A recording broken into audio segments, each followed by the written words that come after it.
the Rambler Network. It is time once again for my annual end of the year top films of the year. This is my top 20 films of 2025.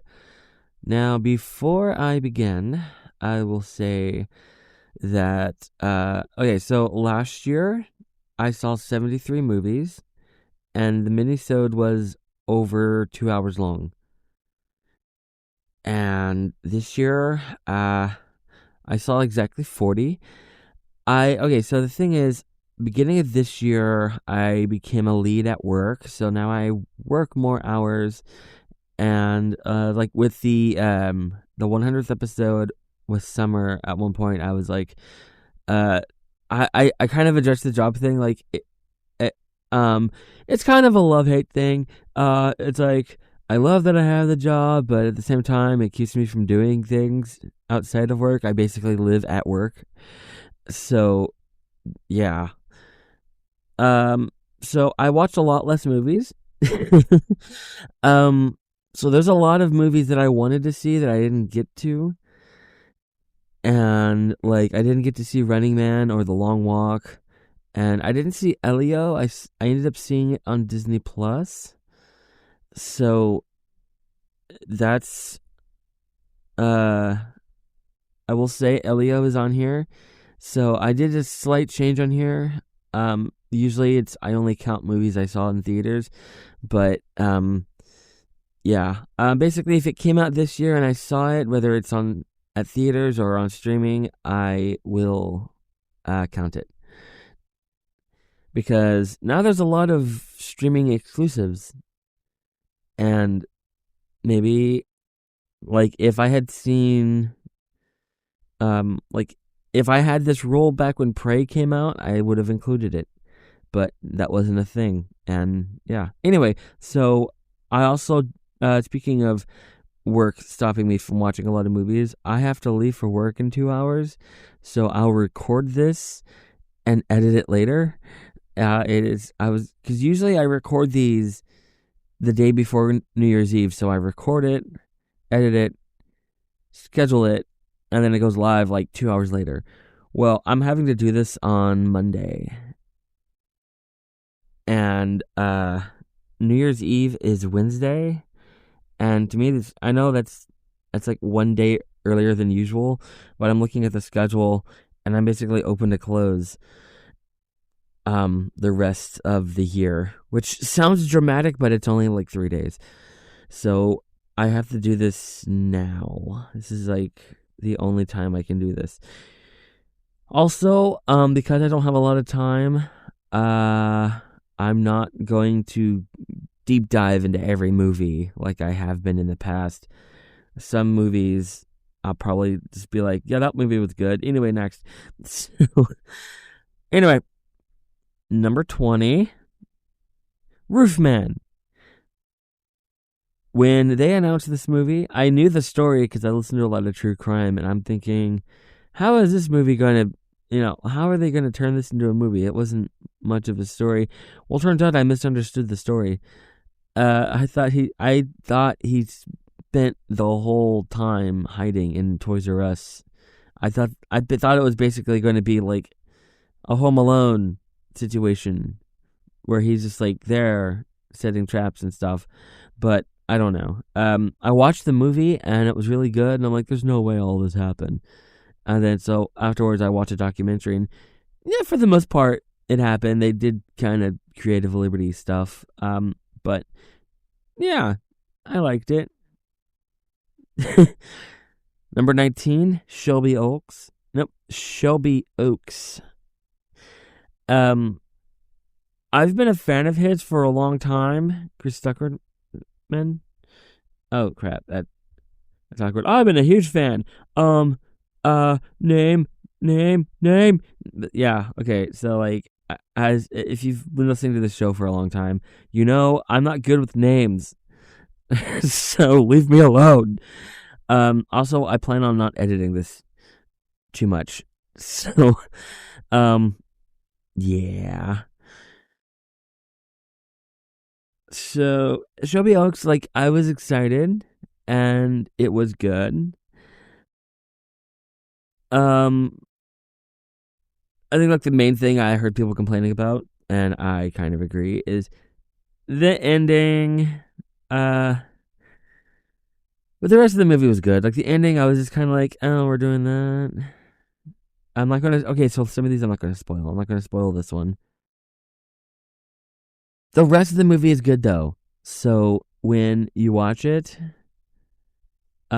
just know, just don't have high expectations for the ending. Number 18, The Naked Gun. When I heard they were doing a new Naked Gun, I was like, no, let it end. Like, don't do any more. Leslie Nelson's dead. Like, I heard Liam Neeson was gonna do it, and I was like, eh. I mean, it kind of made sense because Leslie Nelson, when he started out, he was a serious actor. He wasn't a comedian. And I think Airplane was his first comedic role. And when they cast him in Airplane, everyone was like, why is he in this? And I was like, why isn't he in this? And so Leslie Nelson, he's known for being like, he's in Taken, and he's Qui-Gon, and he's all these serious roles. And so like he plays it straight, and it's makes it funny. That's what makes it funny is they play it straight. And also, I think it's kind of funny because I always got the two names mixed up, Leslie Nielsen and Liam Neeson, because I'm dyslexic.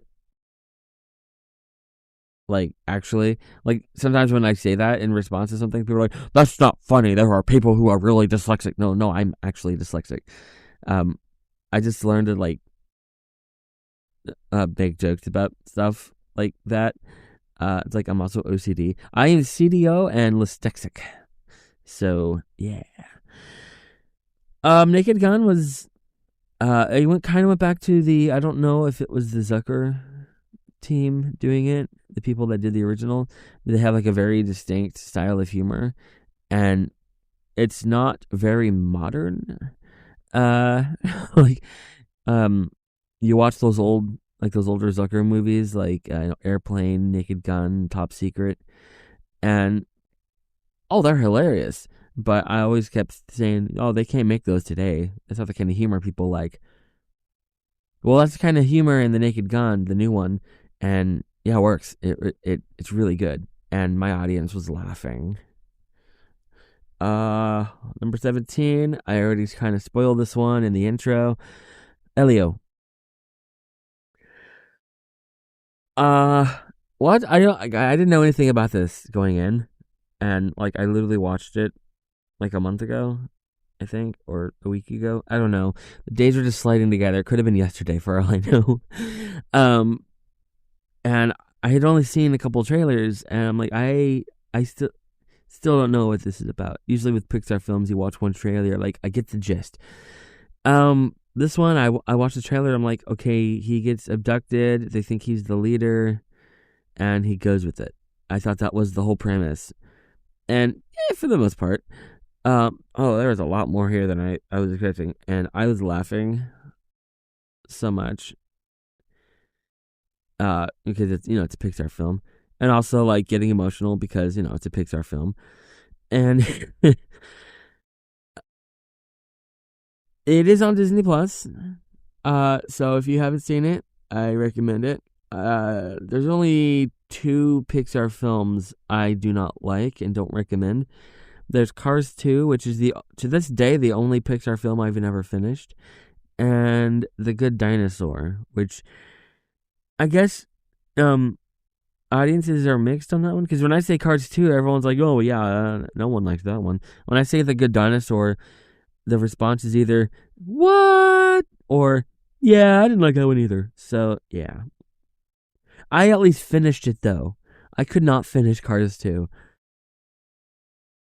Number 16, Eddington. I had no expectations for this. I had seen a couple of trailers, and I'm like, this is going to be like a no budget indie film with big name stars, and it's not gonna be anything. I'm just gonna watch it just because I'm bored today. And then it ended up being a really good film. It takes place during COVID, and I think main character is Joaquin Phoenix. I think it's Joaquin Phoenix and Pedro Pascal.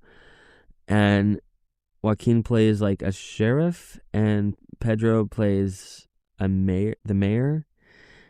And it takes place during COVID lockdown, and the sheriff is anti-mask, but he still wears it, and he's always complaining about it. And it takes place in a small town. Okay, so I honestly thought it was based on a true story. Watching the trailer, I'm like, oh, this is a true story. Watching the movie, I'm like, if this was a true story, they would not be making light of it like this. And I looked it up after, and yeah, it's not a true story. I don't know if it's streaming or not, but that's one I want to see on streaming.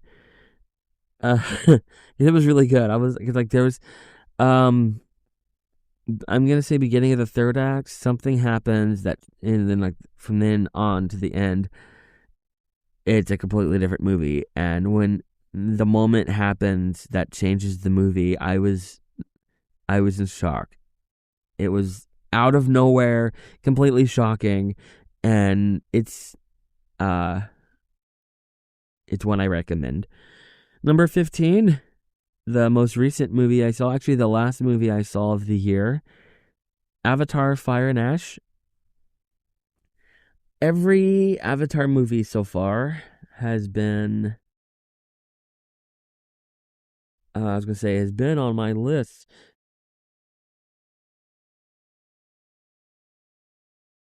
But I wasn't doing this in 2009, and I didn't do. Okay, so The Way of Water released in 2022, I believe. And I started this podcast then, but that first year I did not do an end of year top 10 list, top 20 list. Way of Water would have been on there. So, yeah, Fire and Ash makes sense to be on here. Okay, so like I know some people are complaining because Fire and Ash is too similar to Way of Water. But there is a reason for that. James Cameron wanted to do one long movie for Way of Water.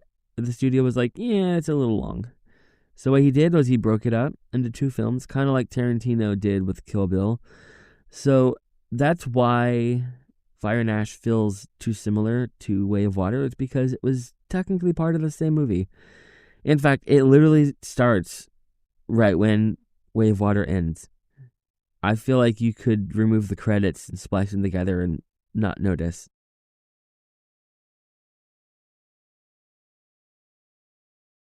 And I love that like each one like furthers the lore of the world. And this isn't really a spoiler. I think it was in the trailers. At first, I was a little disappointed that they had like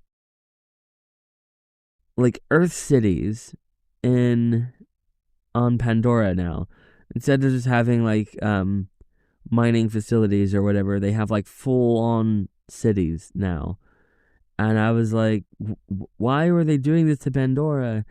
And then I remember, like, while watching the movie, I remembered that they kind of had that in the Frontiers of Pandora game. I was playing that a few months ago. And they had kind of little cities in there. And I was like, oh, see, they did kind of establish that in the game. And I think James Cameron said that the game is canon, like the story of the game is canon. So they have those in the game, and that's canon. So it makes sense that, of course, the one in the movie is way bigger than any of them in the game. So, yeah. Anyway, number 14. I Know What You Did Last Summer. Now, I was never a fan of those movies. It's not that I hated them, I just never seen them. When they announced this one, I was like, oh, okay, we're doing that. I don't know. Scream did it, so why not them?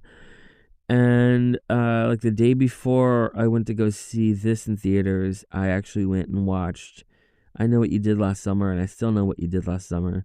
I was gonna watch I'll Always Know What You Did Last Summer, but then I saw that it's not connected and is very heavily panned by everybody, including the people that were in the movie, and I was like, yeah, okay, it's a separate story. It's no connection to the original. I am not watching it. And so I'm glad I watched them because there's a lot of those legacy sequels that like you don't really have to have seen it. I did that a couple times where I watched a legacy sequel without knowing anything about the original, and I still was able to follow along. This one, I'm so glad that I watched those two because, yeah, it really ties into that. Like when someone pops up, it's like the audience would gasp, and I'm like, I get the reference. And I'm not going to spoil this, like who the killer was, but there's um a sign of a good slasher is you don't want someone to die. Usually with slashers, it's like bloodbath, kill everybody. I want everyone to die. But like this one, there's a couple characters. I'm like, I don't want them to die. And then during the climax, it looks like one of them is gonna die. Like, and they like fall off a boat, and like they get stabbed, I think, and they fall off a boat. And they're like, no, she was my favorite character. And then like, yeah, she lives. And it's like, yay. And they set up a sequel. There's a post-credit scene where a certain someone from the second movie pops up, and I probably just spoiled that. It's like, who else would it be from the second film? And so hopefully they do a sequel. They heavily implied a sequel. What are they going to call the sequel to this? Are they still going to call it I Still Know What You Did Last Summer? Or is it they're going to find something else to say it? It's like, yep, I don't know what they would call it. Number 13, Jurassic World Rebirth. So, we all thought Dominion was going to be the end, but like we also knew it wasn't. But I thought it was going to be another like 20 years between movies, like kind of it wasn't 20. It's like 15 years ish between sequels because like Jurassic Park 3 came out in like what 2000, 2001, and then Jurassic World came out and I want to say 2015. And I was like, yeah, okay, it's going to be like 2040 something before the next one. But no, they only waited a couple years. And yeah, they were like fast tracking this. Like the original director wanted to change things, but the studio was like, no, we have a story. We want to make the story. We don't want any changes. We want to fast track this.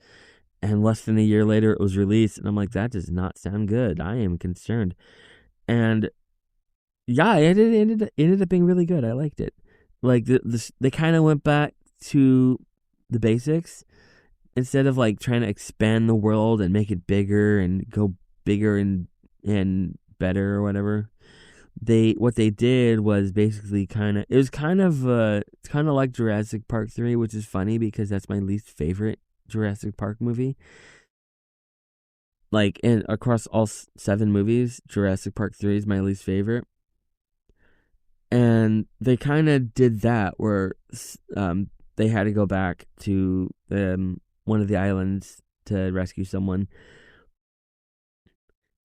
And I see why they didn't want to change the story because it actually was a decent story. Like, it's not the greatest story ever, but they had something interesting. They basically made Jurassic Park a horror film again. Like, that first film, as a kid, that was scary. Like, there was awe and wonder and yeah, and then, but there was the fear. Like, I was afraid of the T-Rex as a kid, but then in the later films, the T-Rex became kind of a good guy, and now in this one, you're afraid of the T-Rex again. You're afraid of the dinosaurs. Well, most of them. There's a couple of you're not afraid of the herbivores. That'd be weird. Number 12. This is a controversial pick. Snow White. I know, like, there's a lot of people that automatically, just by default, hate all the Disney live-action remakes. And I like most of them. I don't, I said I don't love them all. I was like, okay, that was good. And that wasn't great. That was decent. This one, they're not my favorite, but I'll choose your words carefully. Okay, so I like Snow White and the Seven Dwarfs. I always felt the story was kind of basic. I mean, it was the very first feature length animated film, so like they're not going to tell like the most elaborate story. But like I was afraid that they were, some of the live action remakes are just shot for shot. They don't add much, and I'm like, well, if they do that, this is going to be a very boring movie. And yeah, they added a lot. They added characters. There's like a whole other group of people, and there's like a rebellion going on, and yeah, like there's a whole other story going on here, and they expanded it, and I thought it was really good. But people hated this movie, and they were just like, "She's supposed to be white." See, at least with the Little Mermaid, they tried to mask that. They were like, "I don't like her. Like I don't like the color of her hair. Yeah, the hair is a color that's wrong." And this one, they were just straight out saying, "She's supposed to be white." You're supposed to hide your racism.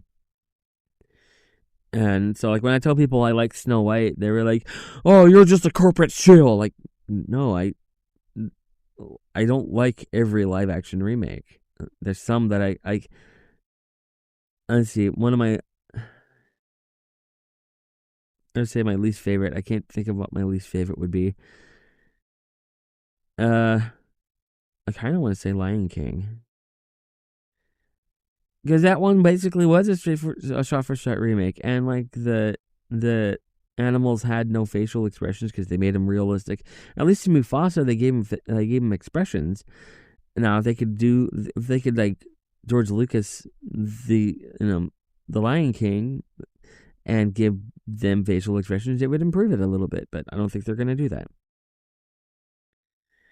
Number 11, The Fantastic Four: First Steps.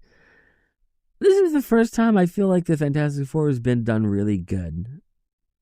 Like the 2000s Fantastic Four movies. There's two of them, and those were all right for the time.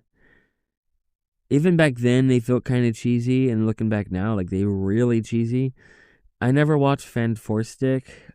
I never got around to it. It's not that I didn't want to. I just didn't get around to it, and at this point, I don't think I'm going to. But I know enough about it to know that it isn't the best interpretation. But this one was a really good interpretation. And a slight spoiler for the end. I'm not going to say exactly what was going on in this situation, but there's Sue Storm that she does something at the end, and I see a lot of misogynists going, "Why is she doing that? How can she do that? That doesn't make sense. You're overpowering her." And well, first off, Sue Storm is the most powerful Fantastic Four that she's always been. They just kind of dumbed her down in the 2000s one. And also, she's not the only one doing anything. They're working together as a team. She's just the one actively doing the thing, but the other three are doing things. She's not overpowered. um, Number 10, Five Nights at Freddy 2. Five Nights at Freddy's 2. When people ask me what I think about it, I like it better than the original, and I liked the original. And okay, so with the first one, they kind of played it safe. They realized there was going to be a lot of non-fans watching this movie, so I don't want to say they dumbed it down, but they didn't put that much lore into it. They kind of made up their own story, and then had like a Five Nights at Freddy's theme around it or whatever.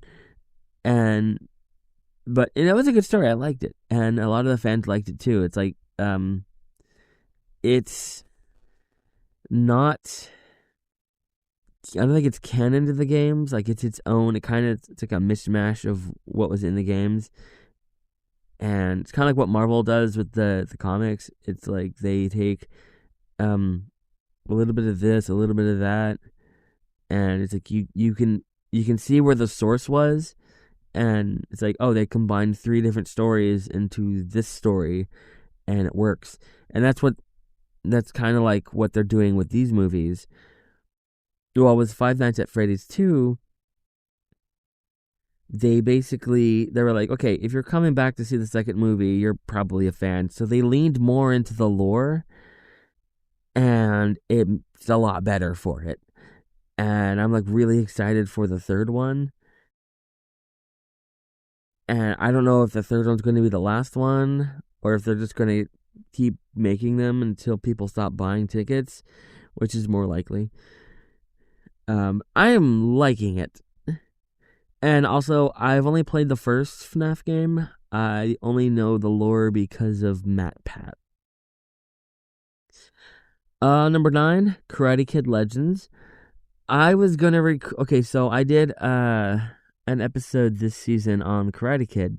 I was actually gonna record the episode last year. I was gonna record it a whole year in advance because like I was watching in order to, I was watching Cobra Kai, but what I wanted to do was watch all of the Karate Kid movies and then start Cobra Kai and like watch the whole franchise in order. And so like I finished I finished Karate Kid and Cobra Kai and was gonna watch I was going to well when I finished the Karate Kid movies I was gonna record the episode because I knew Cobra Kai was gonna be next. But I was watching that so that I could do that episode. But I was gonna go ahead and record the Karate Kid episode. And right when I was about to, C3 Films announced, well, he didn't announce, he did a video talking about how they had announced a new Karate Kid movie. And I'm like, well, crap. It's coming out like right before that episode's supposed to come out. So I can't record this yet. So, yeah. But that's not about the movie itself. I just realized that. But yeah. Um, I was confused how they were going to merge the original Karate Kid movies with the 2010 one. I was like, that doesn't even make sense. But then, like, the way they told the story, like, I don't know if it'd be really a spoiler because they kind of explained it at the beginning. Um, so basically, in the first Karate Kid movie, Mr. Miyagi was telling Daniel about a story about how, and I think he also does it in Karate Kid 2, where he's telling the story of how Miyagi-Do came about. His um his father or grandfather went to China. No, no, no, no. It was one of his ancestors long ago went to China. It was like he was fishing, and then a storm carried him to China, and he was there for a long time. And he came back with a family, and he had this new karate style, and that's Miyagi-Do. Well, apparently, while he was in China, the person that taught him was Jackie Chan's ancestor. So that's the connection. And when I was watching the movie and I saw that, I'm like, okay, that is clever. I love that. I never even considered that. And yeah, I don't want to spoil too much. Plus, I saw this beginning of the year. I don't remember too much about it. Anyway, number 8. Somehow this is also a controversial one because when I say I like this movie online, I get a lot of Snyder Bros telling me that I'm wrong, and you already know what it is. Superman. When they announced another Superman movie, and I was like, okay, we're gonna have to watch him. We're gonna have to watch Krypton explode again. But James Gunn was like, nope, we're not doing that. The movie starts and the world's already established, and I'm like, thank God.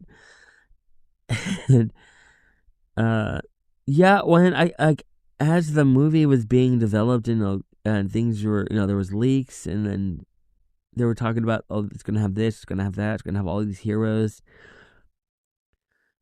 I just thought this movie is gonna be crammed. There's no way this is gonna be coherent, and I completely forgot that, I didn't forget that was James Cameron, but I forgot who James Cameron was, I guess, because, he did Guardians of the Galaxy, which is stuffed full of characters, and it's coherent. And so was this. And I liked a lot of these characters I'd never even heard of. I don't watch the CW shows or all that. So, apparently, had I been watching those shows, I would know at least most of these characters. But yeah, I'm excited for the DCU. There's the new Supergirl movie. They just released a teaser for a couple weeks ago, and of course, people already hate it. So I learned that people will just automatically blanket hate anything. Like they say, no one hates Star Wars more than Star Wars fans. Well, that goes for like Marvel and anything. Like, really, like I'm starting to realize that like people will like blanket hate anything, and so I just ignore a lot of that. So like when I say like, oh yeah, one of my favorite movies of the year was Snow White. How could you like that trash? Because I liked it. Like, you didn't like it, so you know whatever.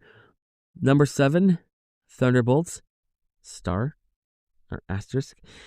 I'm not gonna say what the asterisk is for. What they, the title rips away and it's a new title. I know they've already posted it everywhere and like pretty much everyone knows, but I'm just in case there's one person listening to this that has never seen it and doesn't know why there's an asterisk. I am not going to say the name. This, I kept seeing this marketed as Suicide Squad, but Marvel. And I was like, isn't the Thunderbolts older than the Suicide Squad? So basically, Suicide Squad is the Thunderbolts, but DC. Anyway, I wasn't sure what I felt about this. This was one of my I was the least excited about this one because I was like, okay, yeah, it's like a one-off and it's not going to tie into anything. And it ended up tying into everything. And I just realized I have a lot. I don't have crap because I don't have a lot of time to record this, and I'm like, I don't want to. I'm kind of I'm gonna have to kind of rapid fire the rest of these. I hate that I have to do that with my top 20 films. I want to do a 2-hour episode again, but whatever. Number 6, Final Destination Bloodlines. I went and saw that with my sister. Kind of fitting. I love what they did with this because, like, before I went to go see this, I went back and I watched all 5 Final Destinations, and while each one's a little different, they do get a little formulaic. And I was afraid that they were just gonna, they waited all this time to make a new one, and they were gonna do the same thing, make it formulaic. But no, they changed it. Like, even from the beginning, at the end of the opening premonition, when it pulls back, and it's not her, it's her granddaughter, and it's like she had a dream about it or something, and like the way that everything works, like they went in, they knew that you would go in knowing the formula, and they I was gonna say exceeds expectations, but like they, what's the word? Um, well, I cannot think right now. They knew what you were going to be expecting, and they did different things. I can't words right now. Number 5, Sinners. I didn't know anything about this going in. I hadn't seen any of the trailers. I just knew Michael B. Jordan was in it, and I was sold. I was like, literally one time, like a week before the movie came out, a coworker was like, "Have you heard of the movie Sinners?" And I was like, "I heard of it. I don't know anything about it." And she was like, "Oh, it's got Michael B. Jordan." I was like, "Sold." And so I didn't see any of the marketing, and so when it got to the end, and like, vampires appeared out of nowhere. I was like, this is like From Dusk Till Dawn, except this is the first time I've seen it done better. Because like I like From Dusk Till Dawn. It's a good movie, well, decent movie. So like I saw that as a kid, and I was like, this is a great movie.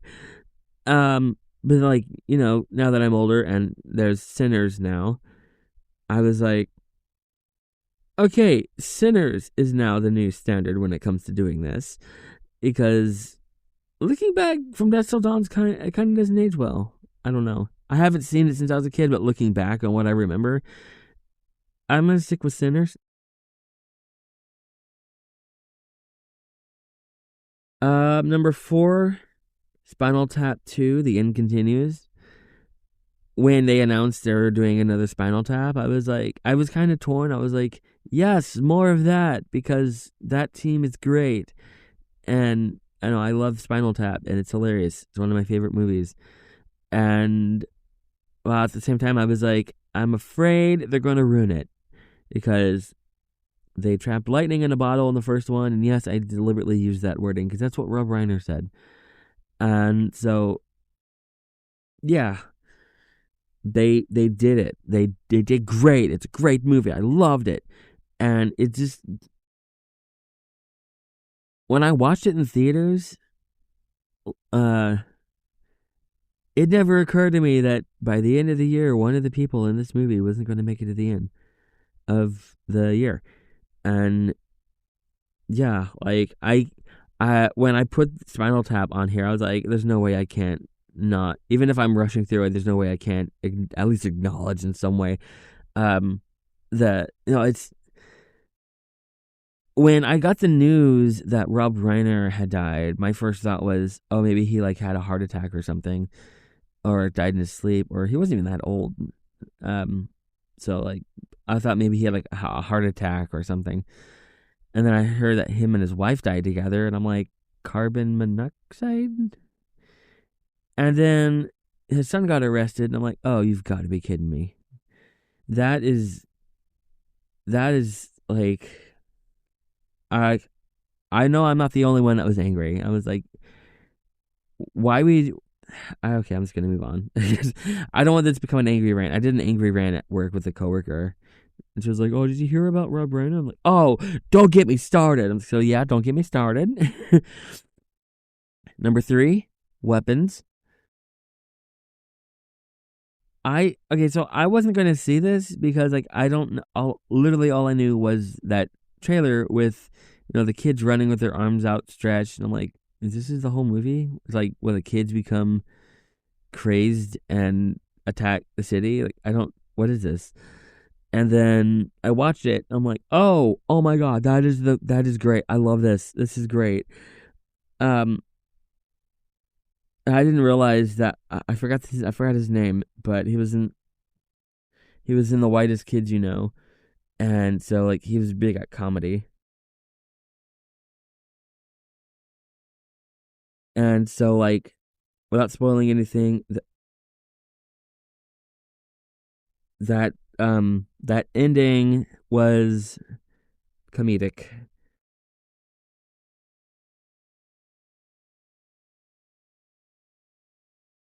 Okay, so I just got a text from my boss. I'm gonna have to cut this even shorter.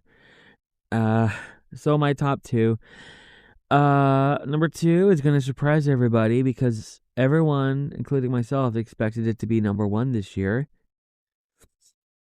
Number 2, Wicked for Good. Okay, so like I basically told my thoughts about that in the last episode with Summer, the 100th episode. I liked it, but it wasn't as good as the first one. I only watched it once. If you want to know my thoughts on Wicked for Good, watch the last episode. I'm really cutting through this really quick. And the number 1 movie of the year, which when I told some of my friends this, they were like, "That was your number 1 movie?" Like, yep. K-pop Demon Hunters. So I watched it on Netflix. Okay, so at first I wasn't gonna watch it because it didn't look interesting, and I had like three different people explain it to me, and I'm like, they're really bad at explaining things because I was like, that doesn't even sound interesting. Why do you keep telling me to watch it? There was a song stuck in my head for like a week. I kept hearing it everywhere, and I thought it was Katy Perry. And yeah, I thought no, not Katy Perry. I thought it was Kelly Clarkson. So I went on her Spotify one day, and I was like looking through all her different songs, and I'm like, this okay. I don't see it on here. And then I was like, okay, maybe it's Pink. I went through Pink's Spotify. I'm like, it's not on here. So then, like the next day, the song came up on TikTok, and so I used Shazam, and it was Golden by Huntrix, and I was like, oh, that's from K-pop Demon Hunters. Wait, it's a musical? Yeah, like remember how I said those people were really bad at explaining things? So I listened to the soundtrack, and I'm like, these are really good. So I watched it on Netflix, and I liked it. I was like, oh, this is really good. And I kept listening to the soundtrack, and then they put it on theaters, the sing along, and I watched it again. Usually I watch a movie in theaters and then watch it on streaming. K-pop Demon Hunters, I watched it streaming and then watched it in theaters. And the moment I realized when I was doing this list, uh, um, just by default I put Wicked for Good at number one. I was like, okay, yeah, of course that's number one. But I'm going through the list and I realized that K-pop Demon Hunters was it was probably the most influential this year because I listened to the soundtrack so much that most of the tracks ended up on my Spotify Wrapped. So yeah, I was like, I think that makes it higher than Wicked. So unfortunately, I do have to kind of cut this short, and I didn't. I'm gonna edit it later, but yeah, I gotta go get ready for work. Hopefully next year I can do this sooner and have more time. Uh, Um yeah. Anyway, um kind of a, end of the year thing. Since this will be posted on New Year's Eve and there's uh okay, so I have three podcasts. There's Casablanca, this one, The Digressor, my original one, and then Oddly Pacific, which is the new one. The Digressor, there's going to be a mini-sode for it tomorrow, New Year's Day. There is a big change coming to that show and to this show, but I'll go into that one uh, when the time comes. But tomorrow, you're going to learn about a really big change coming to The Digressor. And that's all I'm going to say about that. If you want to know more, um, look for the mini-sode tomorrow on the Digressor feed. And with that, I'm going to end season 4 of Casablanca. And cut. The Rambler Network.